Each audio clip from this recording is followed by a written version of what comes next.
Hello, and welcome to the ETCH Cast. This is our first episode of the new year, I think, and we are premiering a new sort of format to the podcast, which we're sort of calling the Movie Club. On this new format of the ETCH Cast, we're going to be talking about movies that have inspired projects we're making at ETCH, movies that have inspired us creatively, and continuing our ongoing conversation about art and filmmaking and et cetera, and et cetera. I'm Philip Gillette. I'm joined today by Morgan Galen King. Hello, everybody. And our special guest, Skinner. Hello. How's it going? It's going great.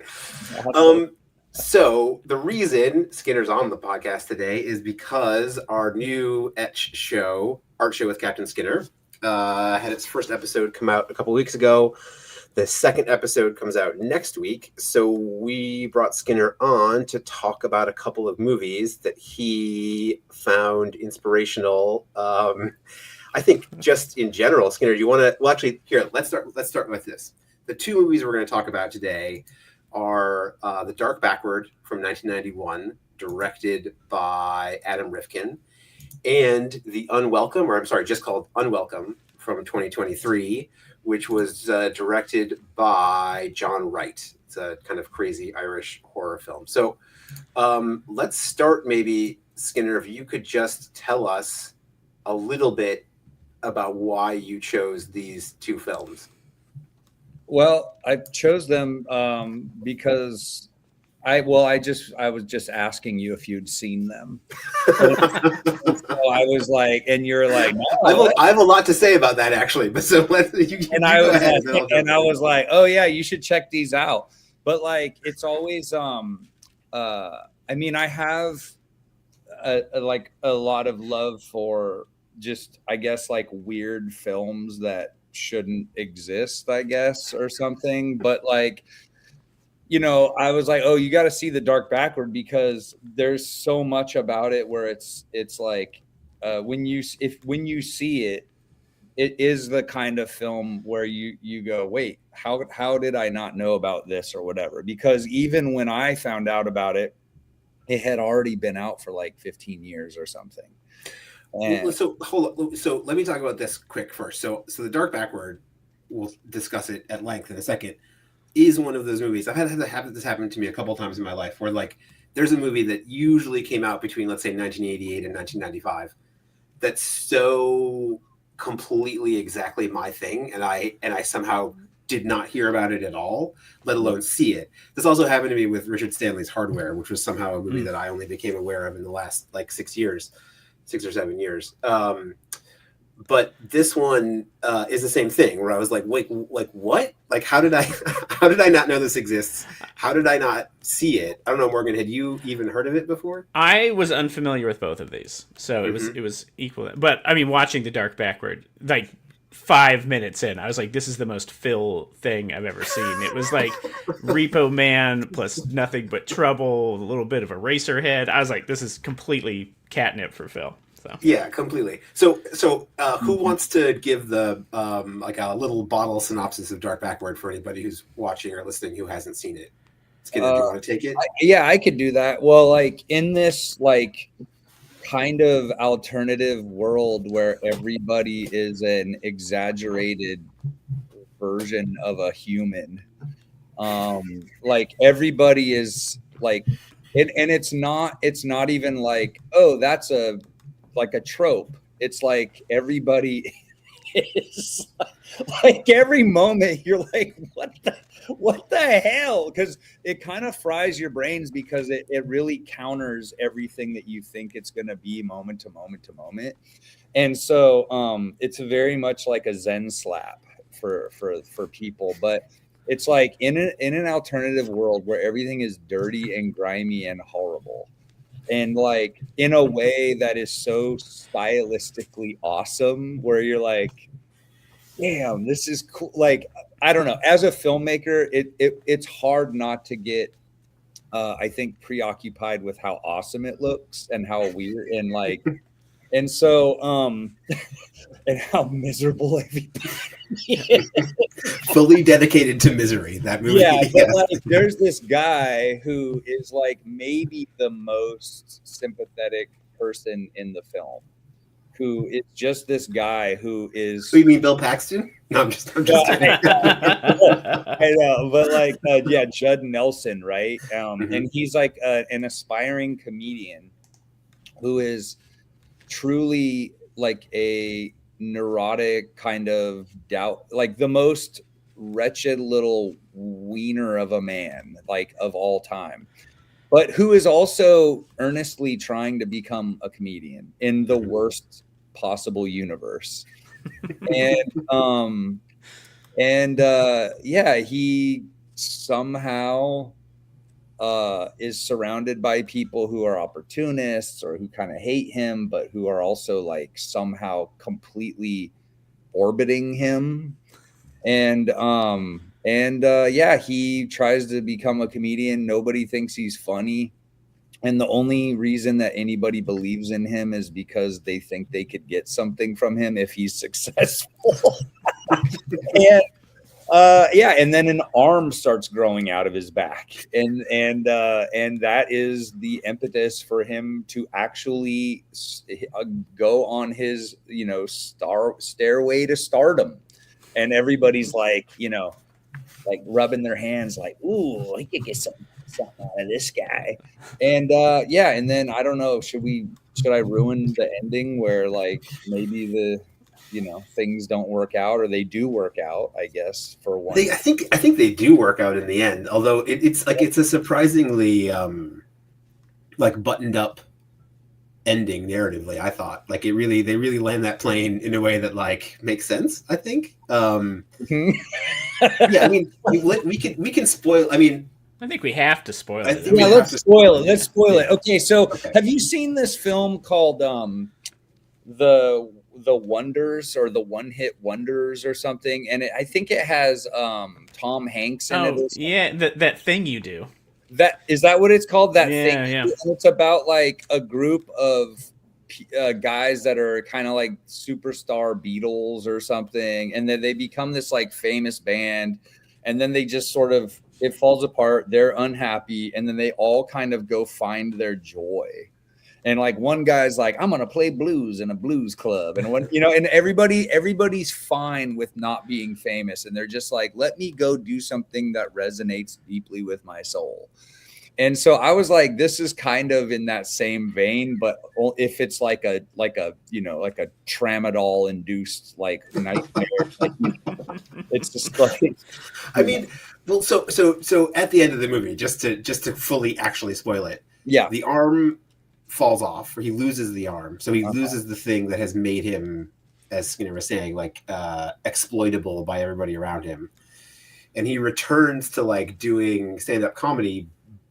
But the fact that he used to have an arm like allows him to tell jokes that actually get a response from the audience. So like it is like kind of like a, I don't want to call it a sweet ending, but it's like there's a real sort of thematic character evolution there, which is interesting and kind of unexpected. I mean, his is the only smile he has in the film.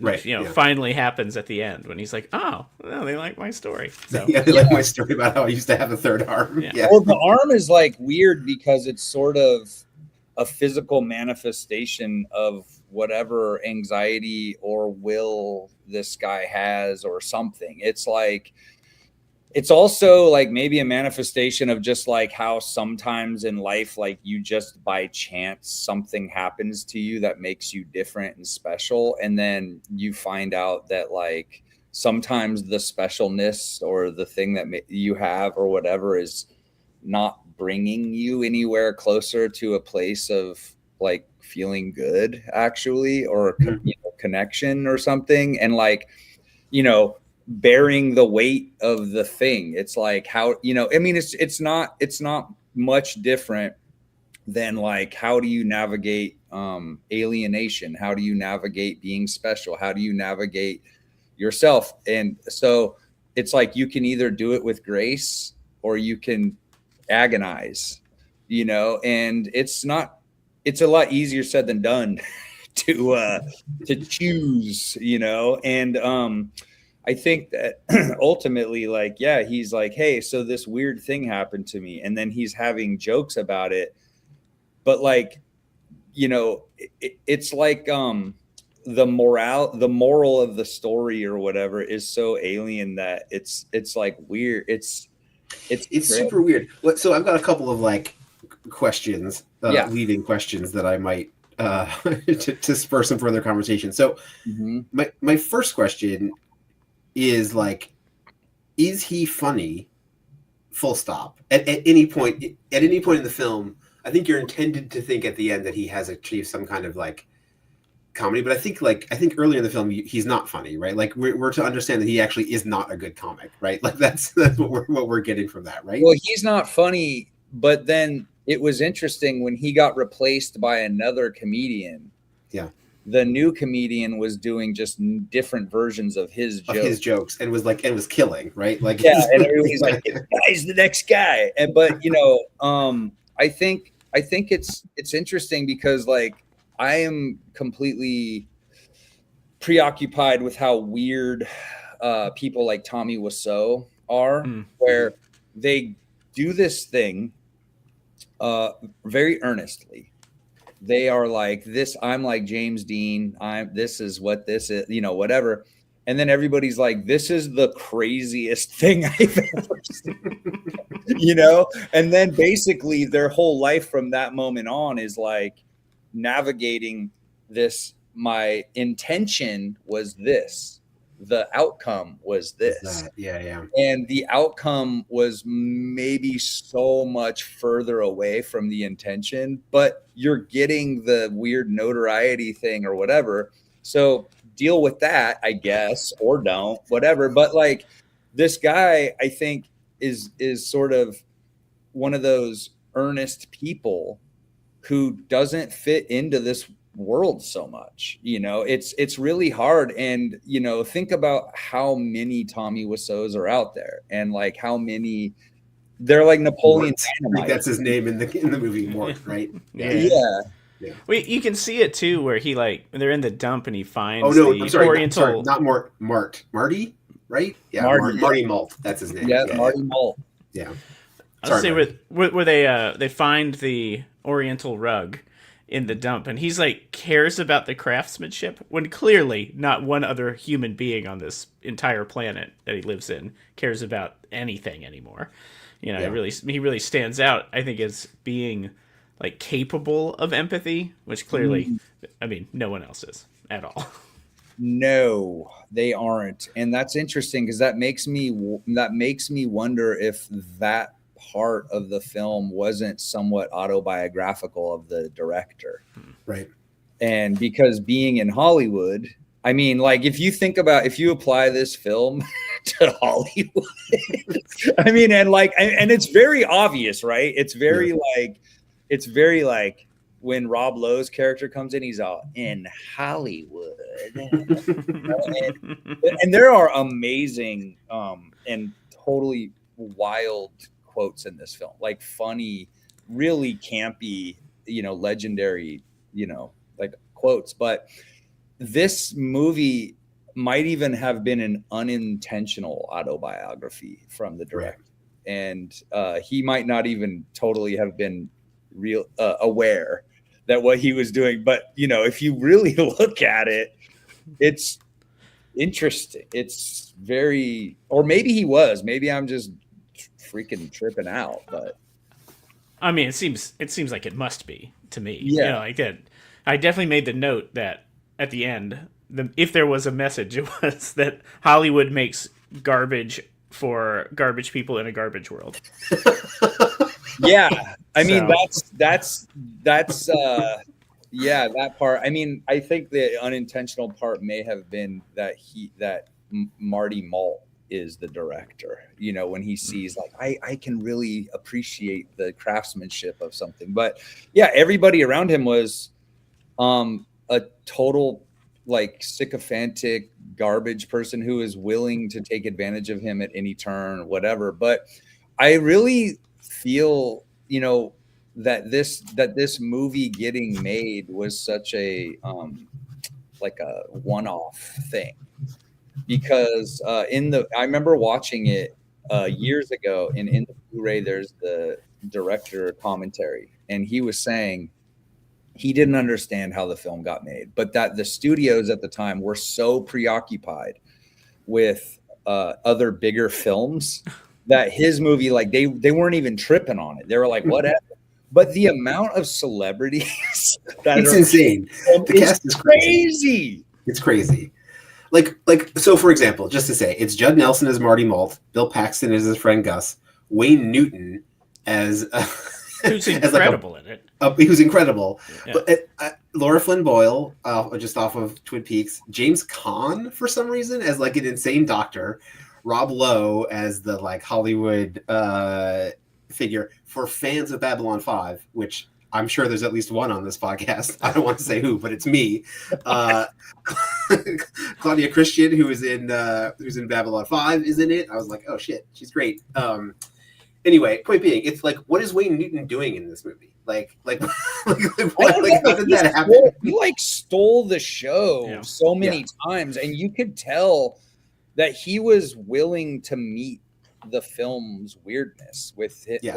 Like I was like, see, now this is what I love about strange films and weirdos and artists and stuff is like, and David Lynch is sort of like the epitome of this, where he's like inviting you to come in and to kind of disassemble what you think people expect from you, and then just get in there and see what you got, and just be like, what's under the rock of Wayne Newton? Is there a creepy guy in there? You know, it's like, I mean, it's unreal. Bill Paxton, the amount of energy. Morgan, please talk about Bill Paxton. I've got things to say about it. Yeah. Oh, no.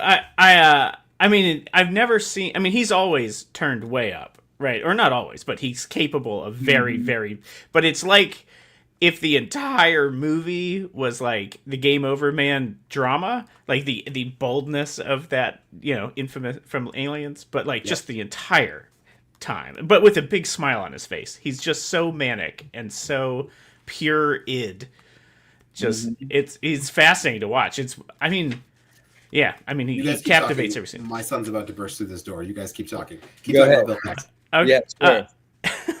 No, but you know, with Bill Paxton being like this, pure id, like very like an energetic, greedy, just like psychological, just like everything. I mean, when he discovers the cadaver in he just is like, yeah, man, let's make it happen. And it's like that he's trying to will things to happen. Everything is opportunity to take from and extract from. I mean, the part with the corpse, that when he finds the dead lady in the trash pile, I mean, it's when the film immediately goes sideways, or like you're like, okay, weird movie, and then he's like, nope, I'm just gonna start licking this dead lady's nipples. But hold on, is that before or after he eats the chicken, the like week-old chicken from the refrigerator? Well, he eats a sandwich from the trash immediately before that. He eats the chicken from the fridge immediately after that. He's constantly eating gross things. The grossest things you could possibly imagine. It's the little touch at the end where he covers her back up like he's saving her for later. That is so unsettling. I mean, but this is like, it's almost like, was this film made by a drag queen? Because this feels so like intentionally made for like deranged camp people. I mean, there's a big John Waters element, like quality to it. Oh yeah, for sure. Like the I'm not sure if they're prostitutes. The scene where they're with the women, I was like, this is 100% John Waters territory at this point. Like we've flipped out of Lynch into John Waters, and we might circle back to. They're just laughing. They're just like dying laughing. And he's like, "Let's get a threesome. Like, you want to get it?" Like, it really is. He leaves no stone left unturned to show the depravity of things, but like, you know, the anxiety of being a sensitive person in a world that is like, completely nuts is, you feel it. You're like, yeah, dude, this sucks. That's kind of a shared theme between these two films, I would say, Mm-hmm. right? Like they both live in a world of assholes, and like that, like well, we'll get to it with the other film, but like Yeah, well, I don't want to jump to Unwelcome yet, because I wonder, my other question that I wanted to ask. I've got two others that I wrote down. Like, why do you think, so that the end of the film, we sort of already spoiled that, but he's about to get his Hollywood break, such as it would be in this world, and then the arm falls off and disappears. Why do you think? Like, is that just like I couldn't detect it being spurred by anything in particular? Do you think, like, what is that moment? Like, why does the arm disappear? Do you think? It's some fucking easy come, easy go, man. Yeah, I mean, that my take on it was just sort of like, in this cruel and awful world, the one thing that was going to like lead him, the thing he thought he wanted, would of course be taken away, by fate at the moment just before it is interesting because it's like the one moment of like kindness from the universe was that this thing was taken away, and like, I don't know, if I'm applying the lens of my own experiences to it, I would say that it's like sometimes it's best not to get success in a specific way, because clearly the outcomes are already not going well. It's like the people you're meeting, the situations you're in, the stuff like that. And your like opportunist, friends around you are like picking up the scraps or whatever. And so it's like, I think that just as like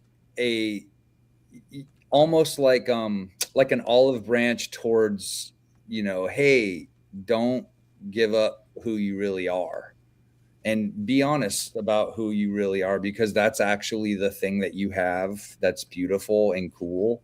And if everybody was a little less preoccupied with hiding the specialness of who they were to fit in, the world would be great, and I think that's sort of, that's the little like granola ass hippie shit that I take from it, because that, I think there's a lot of granola ass hippie shit in the movie, actually. I mean, I think that, like, it's interesting, like, if the one thing he really wants isn't actually success. I mean, he's verbalizing that he wants success, but I think, to Morgan's point about him only smiling at the end, I think what he really wants is like a connection with an audience. Like, he wants somebody to laugh at his jokes. He wants to feel like, and not in like a cynical way, in a sort of like a connective, empathetic way. And like, the only thing that allows him to do that is to have had this arm and then lose this arm. Mm-hmm. Like, there's something interesting there too. I don't think that the movie is saying you need to have lost something in order to communicate with an audience, because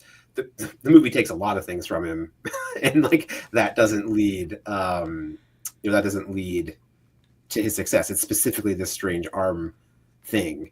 I don't know. I just thought it was fascinating. Somebody else, I just want to say, on the Letterboxd, I was reading Letterboxd reviews. I think it was Letterboxd review. Somebody was pointing out there's this very strange moment. It's maybe the tenderest moment in the movie, when his weird third arm gives him a hug as he's going to sleep. Do you remember this? Yeah. Like, it's incredible. Yeah. I kept expecting it to be like he rolls over. He's like, the arm. But it was just, he's just there. He just like, just lightly hold hands as he snoozes. It's so creepy, but sweet. For those who haven't seen it, I believe it is currently only available on YouTube. There are DVDs and Blu-rays out there, but I think they're out of print. So I watched it on YouTube. I'm not even sure if I found it rentable, to be honest. It's hard to find. So, yeah, you might have to dig around a little bit, but it is findable. It's really like it's a very unique, like, it's almost like one of those things where you would go to a special showing at your local theater, and there'd be like The Dark Backwards, and then you'd look around and be like, oh, there's all these cool people that live in the town next to me. There's all these people, like, that's the one thing I always think is so funny, is like, you see a film like this, and I'm just like, okay, there's maybe 3 people I could tell about this film. And then you go to, like a showing of it, and then you see, oh, there's like a ton of weirdos that live in my town that like cool shit. Like, oh, Yeah. I love that about like these, showings.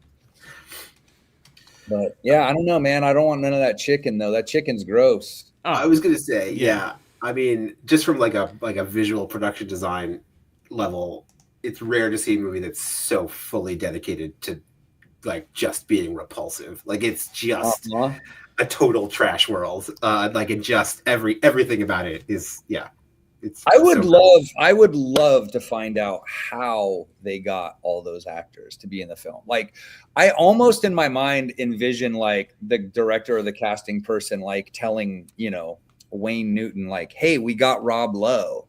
And then telling Rob Lowe like, "Hey, we got Wayne Newton."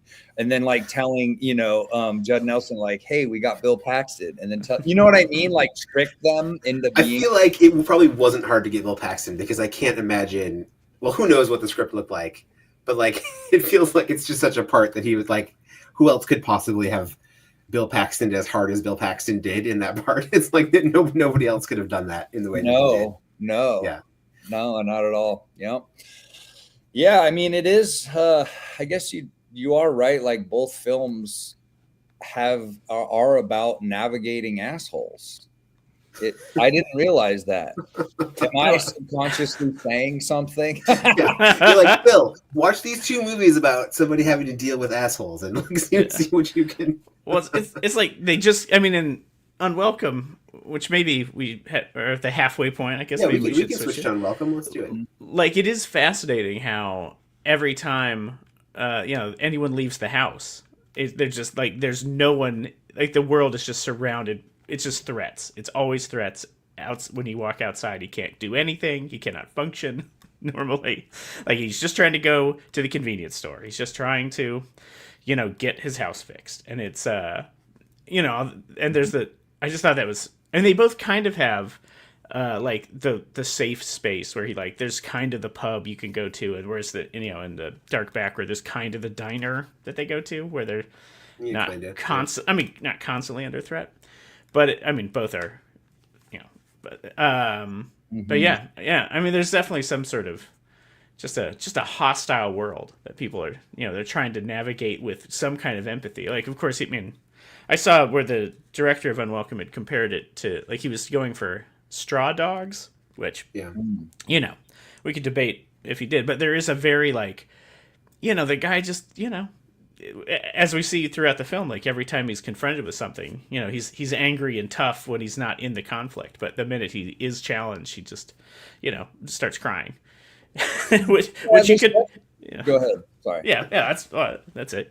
There's definitely like an interesting. I watched it again last night, and the thing that I noticed too was that, like the dude.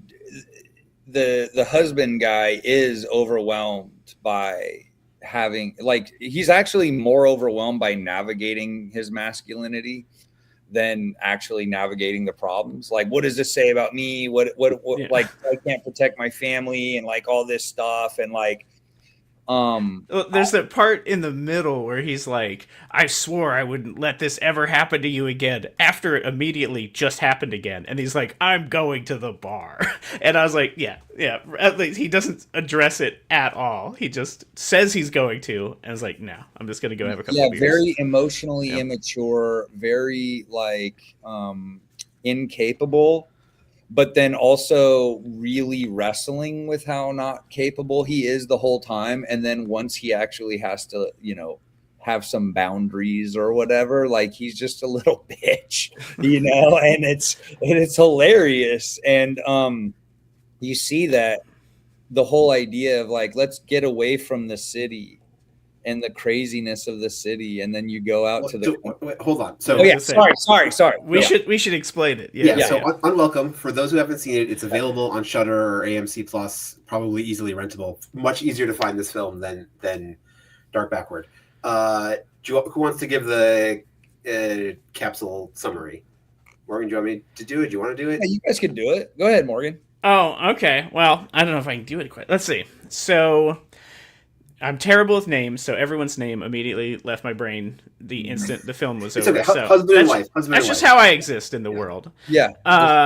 Yeah. So there's a couple in London, and they're just having a a dink life, dual income, no kids, which is relatable to me. But then she finds out she's pregnant, and he goes to get some non-alcoholic champagne to celebrate, and I wish Will was here so I could ask him how standard these British thug guys are, but they just really want to harass him as he's just trying to go to the store, and they end up following him back to his apartment, where they nearly killed both him and his wife in sort of a surprisingly vicious way. It's not dissimilar. I guess Straw Dog's a good comparison. That kind of thing. And then they're like, whew, we got to get out of here. And then in perhaps the most brazen bit of ADR plot summary I've ever seen in a film, it's like a drone shot of the car. They're like, and so then my grandmother died and left me a house. And they're like, now we get to go live there. Anyway, so you get all of that told from a drone shot. And they arrive at the house in Ireland, where the grandmother has died, and it seems great, but it comes with there's some rules that the elderly neighbor informs them three times. I noted before they actually ever show what they have to do, which felt like overkill, or like they should have moved. Anyway, whatever. That's nitpicking, but they have to make a offering of meat or blood of some sort to this doorway that leads to the forest behind the house every day, or things will happen. And I thought that was going to be more of like a Gremlins thing, where it's like, well, you got to feed them after midnight, but that never comes up. So but they do have to, as short version, there's a hole in the roof of the house because it needs a lot of repairs. They're trying to find someone to fix it in town. Everybody's booked because it's a small town, and I guess there's a lot of leaky roofs in Ireland. Yeah. I think, maybe a tarp. Could have done a tarp, or just a bucket. There are options, but they don't want to do that. And this wouldn't have happened to you. You would have gotten a bucket. Or something. I would have done something. I mean, that house would have been so full of bugs. They leave the doors open. There's a hole in the roof. So many bugs. Maybe that's just me. Yeah. Gross. But they go to a really sketchy yard they see on the way back from the pub, and find Hodor in a trailer. Oh, I didn't put that together. It is Hodor, isn't it? Yeah. Hodor. I made a note. Good to see him again, except obviously he takes a dark turn. The exact same character. Yeah, the exact same character. And they hire him and his family to fix their house, and it's sort of like, I don't know, there's a bunch of those movies. I think there's an Australian one, like The Carpenter.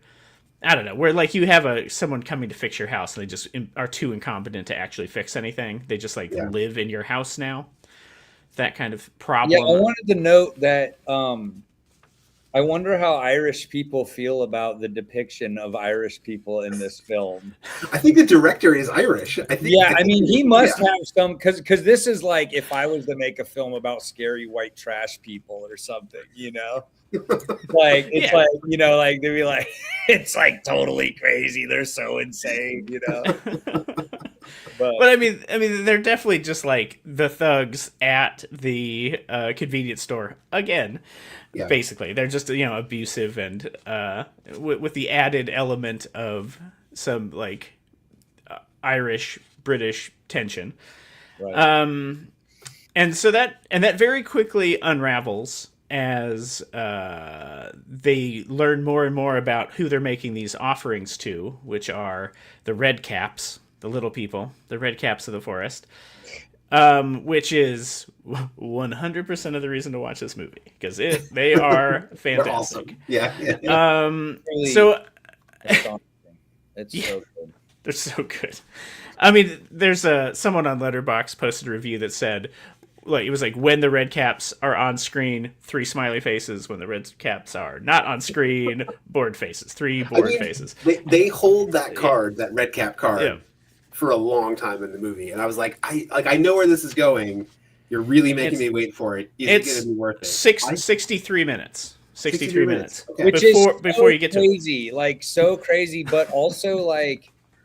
But when that first one shows up, it's awesome. Sorry. Go ahead. Okay. Well, we're almost there. Okay. So Anyway. So everyone's fighting in the house because these jerks won't leave and they keep screwing everything up. And the lady wanders out into the back, goes through the gate into the dark woods beyond, and Hodor follows her out there. And it looks like it's going to be sexual assault, but it is. When we see it later, it seems like perhaps toned down to just murder, where he's choking her, and then she's like, is saved by the mysterious red caps who drag him away. And then she returns. She's like, some crazy shit happened in the woods. And the family's like, what happened to Hodor? And they really are convinced that they know some secret, which felt a little unmotivated to me. But yeah, right. Like the wiener and his pregnant wife killed Hodor and hid his body. Yeah. Or later, like they cut his head off. Sorry, I mean so they're all like, "What'd you do with their family?" They're like, "We didn't do anything with Hodor." And then she's home alone, and at the 63-minute mark, one of the best things I've seen in a film in a long time happens, where a awesome little murder goblin wanders in through the French doors holding a shopping bag, like a brand new shopping bag that has Hodor's head in it, which is awesome. And then, she basically fumbles the bag almost immediately and drops it, so that they're like, oh, that's what happened to our family member. And then it becomes a little bit of a siege on the house as they flip out and try to murder everyone. I did know that they set the house on fire, but then the fire just seems to go away. Through the course of the story. Noticed that too. A lot of. I feel like the red caps put it out. I asked for they did. I don't want to. Every production is hard. It does feel like there was some missing scenes, or like they were like, this is running too long. It's already an hour 44. So I think like down, but also like I think that like I'm just I guess I'm kind of a mark for anything like this stuff. So like I'm just kind of will make excuses for anything because I'm so happy that this is happening. Well, I wanted to say, like, once you get to the final 30 minutes, every little complaint I had watching it, I was like, oh yeah, I don't care about that anymore. When there's like, so I mean, eventually, like she promises, to end the siege on her family, and she, promises the red caps that they can have whatever they want. Which if as long as they'll help them. And so basically, you got a dozen of these awesome guys come in and just, wreck all the locals, which is great. Yeah. And then then they want the baby in repayment, and so then she has to go get it. She's like, can't have my baby. And then she becomes, through an amazing blood ritual, instead of taking the baby, she becomes the queen of the red caps. I think they call her the mama, right? Mama, yes. Yeah. Well, were the other guy's daddy? Oh, I just got that. Yeah. That one guy insists on being called daddy. It's just weird. It's weird how many times they hit that beat, but. Well, I think that, I was curious about like that whole thing where he's like, call me daddy, which is like, I don't know. I'm like, is it that it's like a patriarchal demand of power and like just you have to, I don't know. It's like weird. It's like his role as the dad was weird as hell, but in juxtaposition with the mama of like, I don't know. Both roles demand violence. Yeah. But yeah, I mean the film, like the last half hour or so, I'm like, dude, this is the fucking greatest. I mean, every second the red caps are on screen, the floating skull that dumps infinite blood was my favorite my favorite thing I've seen this year. So yeah, it ramps amazing. up. Yeah. What Skinner? I don't know anything about red caps. I mean, I know of them. I know the term from folklore, etc. Do you know? Do you have more context on what red caps are that you can provide? Well, yeah, red caps are like malevolent fairy creatures. All the drawings I've ever seen of them, they have like knives and axes and stuff. They're kind of like the more brutal part of the fairy world or whatever, but they dye their hats with human blood, and that's how they keep their hats red. Huh. And yeah, they don't do that in the movie though, do they? No. No, and their caps aren't even necessarily red. Yeah, red. I think it's more like these are the less literal red caps, and they're more like I don't think they were necessarily like, let's keep this fairy like very they're not canonical red caps. Yeah, but like, you know, the thing is that I thought there was so many cool design elements that I was like, okay, the fairy world is so clearly a place that we are not familiar with. And I thought they did a kind of a good job, but they didn't exploit it enough with the forest being in rows. And I was like, oh, this is going to be confusing and hard for them to find their way back and everything. And like, it's very disorienting and all this stuff. But she seems to have zero problem navigating the rows and the vast maze of the forest. And I was like, okay, that's fine. Whatever. I don't really give a shit. You know, I'm letting go. And then she finds, but it's like, she can like find that little, you know, spooky little stone igloo hut thing that they live in. And I'm like, you just know where it's at. You just go like, and I'm like, okay, that's cool, whatever. But the thing is, there was so many like amazing like aspects to the red caps that I just was like, I don't even give a shit. Like, as long as they're into blood, like a blood's offering or whatever, like that's fine. I don't care. But like my favorite absolute legendary shot was when the one jumps in through the roof and stabs the son, and then daddy hits him with the shillelagh or whatever, and then the red cap's on the bed and he goes, "Daddy, no!" and then he smashes his face open. And so and his face is fucked up. And I was like, dude, this is great. And even just prior to that, he's just laying like back in the bed, just throwing knives. It's totally. So good. It's so good. Yeah. I watched a video last night too on YouTube about like, how did they do the effects on this? And interesting. Yeah. And they were like life-size people in costumes with masks.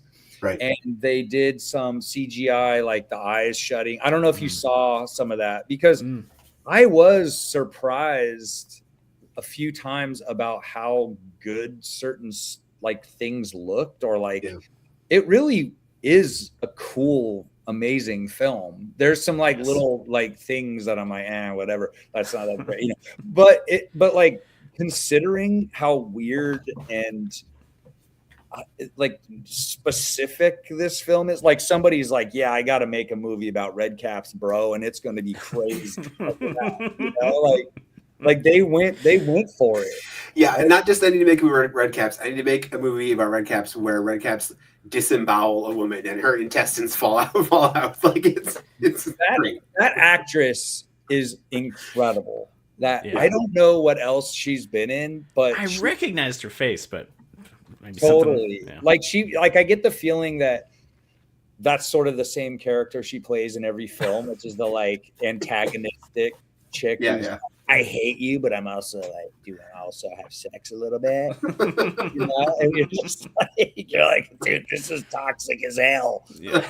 And then Paul Meany, the dad, is he's so good, because I often associate him with this very calm, benevolent character from Star Trek, right? Yeah. And then in this film, he's just the worst person ever. He's so bad. He's so wretched. But I I'm obsessed with fairy lore and films like that. And so I just eat this up. And a good a good companion to this film is the movie Border. So you have this sort of like thoughtful, theatrical, beautiful, like incredible story, and then you have this like fairy world, but like Evil Dead, like and so those are good companions.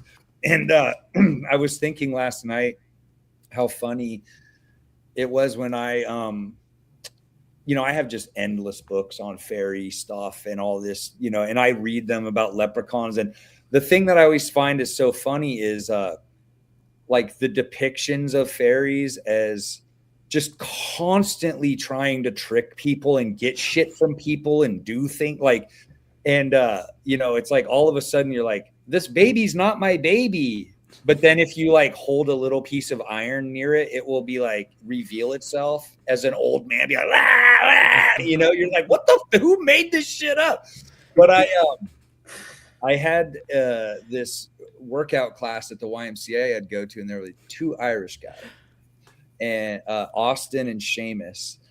And I remember one time I was stretching with them before class, and I was all, hey guys, like, I know you probably don't want to talk about any of this stuff, but you got me like fairy. What's the deal with that? Like what? Like, and they were like making fun of me, right? And I was all, come on, I know one of you guys has freaking been to a village or something, and you met some people with some old. And so what happened was interesting. Like Seamus said, well, actually, my grandpa in the village that they lived in had to wear a dress until he was like 12 or something. And I was like, really? I was like, why? And he's like, because fairies abduct baby boys way more than baby girls. And I was all, see, I knew it. I knew you guys were on some fairy shit out there, dude. And he's like, and I was like, that's crazy. And he's all, yeah, he's all, it's a little embarrassing in a way, but at the same time, it was only like 2 generations ago that there was some supernatural fears, anxieties in villages, specifically like smaller villages. And I was like, dude, that is the coolest thing I've ever heard, and they're like, dude, you're nuts. And I'm like, no, that's cool. And I was like, I promise not to bother you about this anymore, but only if you promise that if you hear of anything else, you have to tell me. Like, so you got an inside man into. Oh yeah, I'm the worst too, because I'm like going and doing these workout classes put me around people that were like very normal people. And so it was like normal people meeting a freak, and then the freak asking them a bunch of questions.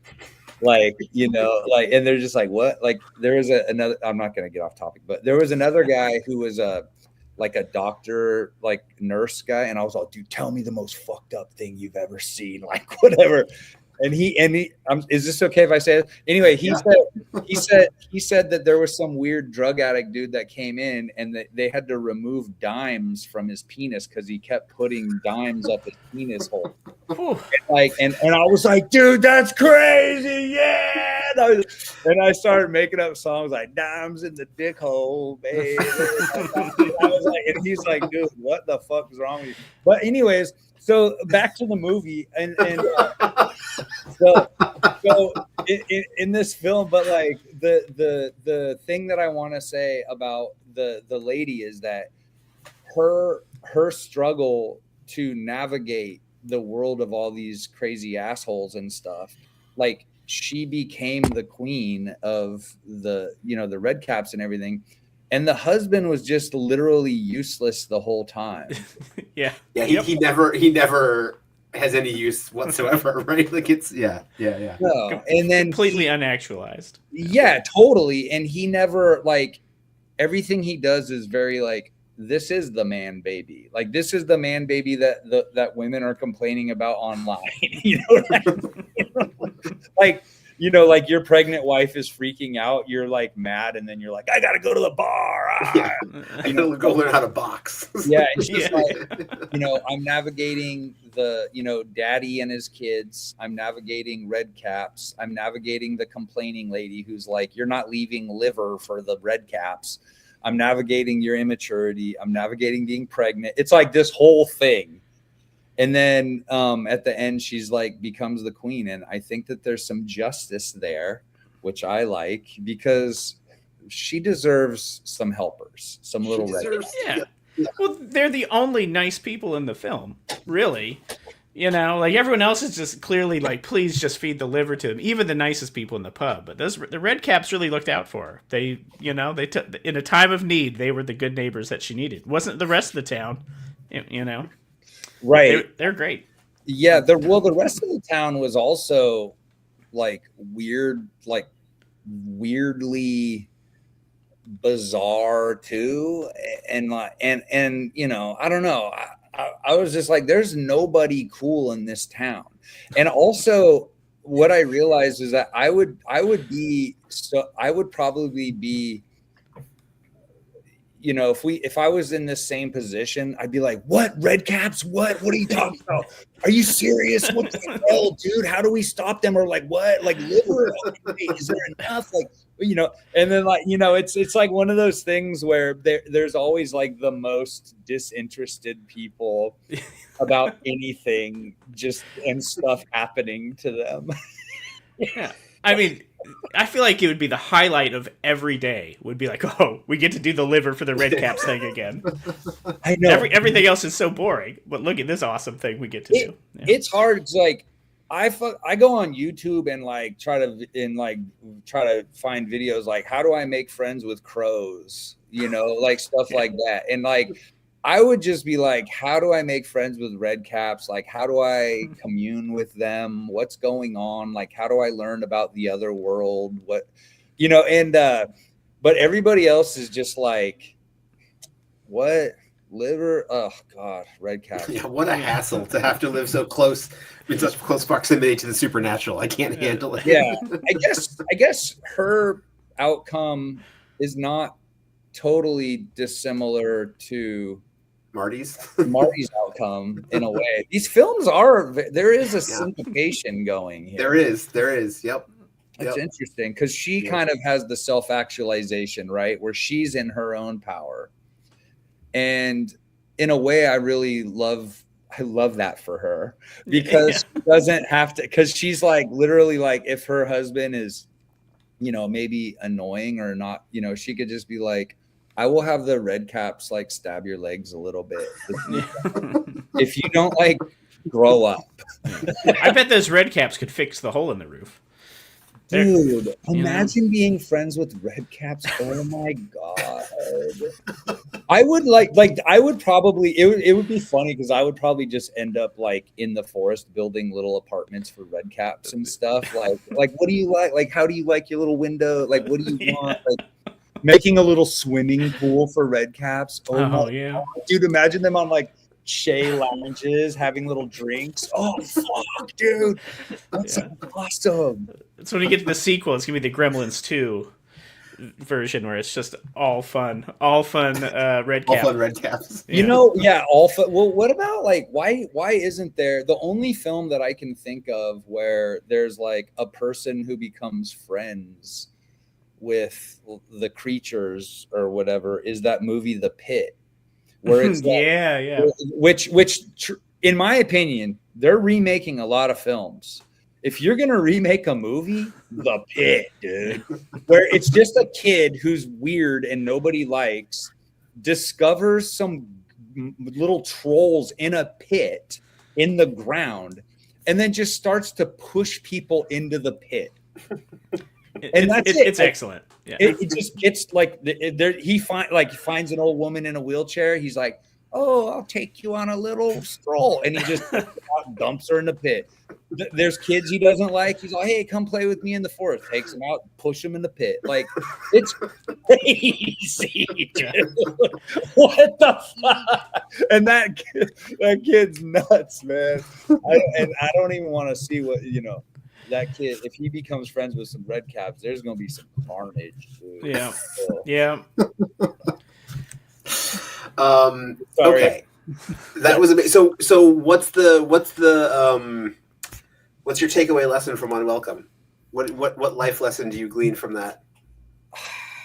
Well, I feel like there's a few lessons for me personally that I have internalized, which is having a clear-eyed recognition of what parts of myself identified with the man. Okay.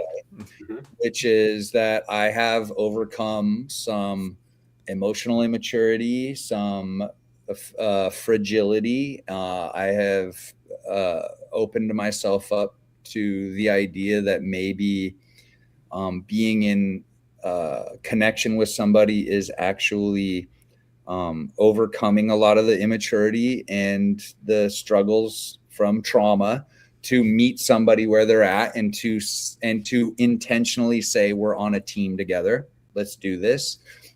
That's what I got from Annie's like a wiener, and I don't want to be a wiener. And I just think like also walking through this world vibrating with wiener energy is not good, because thugs will find you and be like, we gotta pound this dude's melon. We gotta pound this wiener. We gotta pound this wiener, dude. That's what's up. And you know what? Nobody's coming at me like that, bro. Nobody. All right. You got the bottle of Prosecco.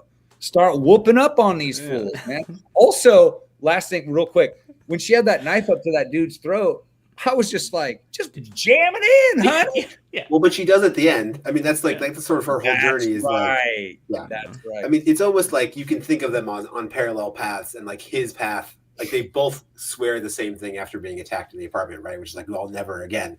He completely fumbles that, and she's like, by never again, I meant never again, even if I have to climb into a fairy hole and gouge an old woman's eyes out and then become queen of the. Like, I literally mean never again. How incredible that moment. How insane. Where she's like, you can have me, and then the old lady's like, oh no, too old. Yeah. That was so good. She's like, you're the baby that was left here. Grew up. Yeah. Anyway, that part incredible. So and then from the woman, what I guess is, I would say that, like, you know, benefiting from and acknowledging and absorbing my role as somebody who has overcome some stuff, and then just be cool with it and go with it, because I would have a hard time feeling worthy of being the queen of the red caps if I was given the opportunity. And so feeling worthy is the lesson I learned from her, and just, you know, being a queen, you know. And from the dog, I mean, the dog is cool. The dog, I love dogs. They have one foot in the spirit world too, just like cats. I didn't know you were going to take a lesson from the dog. Well, from the dog, what is oftentimes, you know, getting liberated from the old drunk guy, and then going and being back in the forest. So knowing when to step away from toxic situations and go back to your roots. Yeah, I hadn't really put together that the dog was basically living in the stone igloo with them. Like, it's, you know, and it was like, hey, come on down a little deeper when she was. They didn't even have. Okay, one miss. They didn't have a red cap riding on the back of the dog. Oh yeah, sequel. That's sequel. Yeah. Let's get that. I every little nitpick I had, I'd like to recant, only so that there's that much more energy for a sequel to this in the universe, because it's awesome. Oh yeah, and I think a lot of people don't recognize that the old ways exist still in a lot of situations, I think, to keep us connected and humble to the earth and the world and nature around us. And we are just not connected in that way. And, you know, the world is going to shake us off like fleas sooner or later. And it's up to us. The world is going to do what the world's going to do. And we can acknowledge that it exists and pay attention to it and be in community with the earth, or we're going to die. And that's it, you know? Now ready for an awkward transition. Speaking of community, Yes. Now You're getting good at this, Phil. Yeah, thank you. Great work. So I'm going to close the book on Dark Backward and Unwelcome. Please, everybody who's listening, go see both of them. They're both well worth your time. Obviously, Skinner's here because of Art Show. I'm wondering if we can now play a little preview of what's coming up on this season of Art Show with Captain Skinner. Yeah.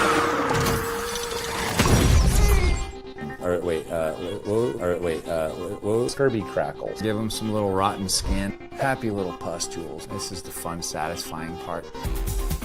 Get the fuck out of here! Whoa. Hell.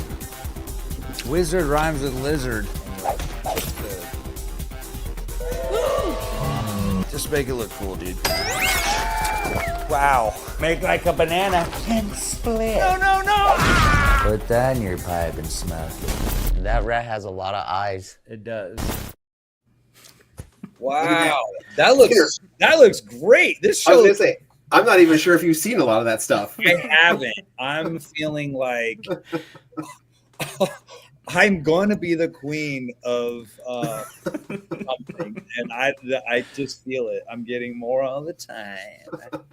All right, let me do these plugs and thank yous, and then we're gonna end this podcast. So, Art Show with Captain Skinner is now streaming on YouTube and our Substack page.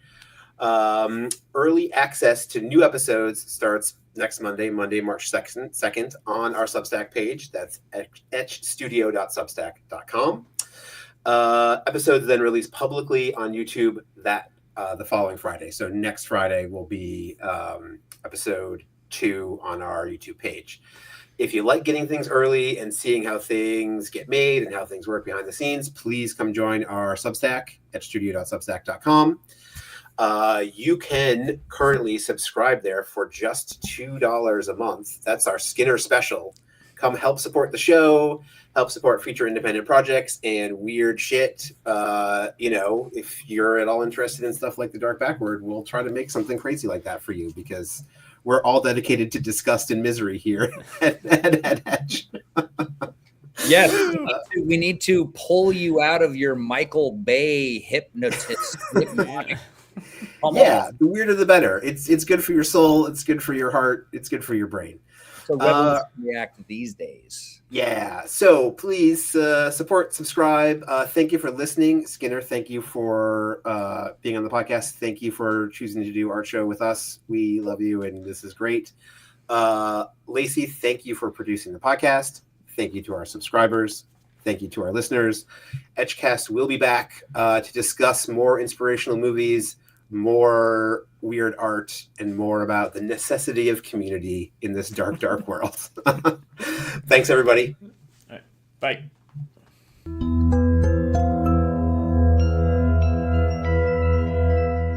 If you've made it this far, welcome to the shadows. Keep the stories alive by following us on social media channels at EtchFilm. Want even more chaos and behind-the-scenes strangeness? Subscribe to our Substack at etchstudio.substack.com. A special thanks to our Substack subscribers. Your support doesn't just keep the lights on, it fuels this podcast and every oddball project we conjure. You're the reason we keep telling stories that shouldn't exist, but somehow do. From all of us at Etch, thanks for listening. Stay curious, stay weird, and we'll see you in the dark.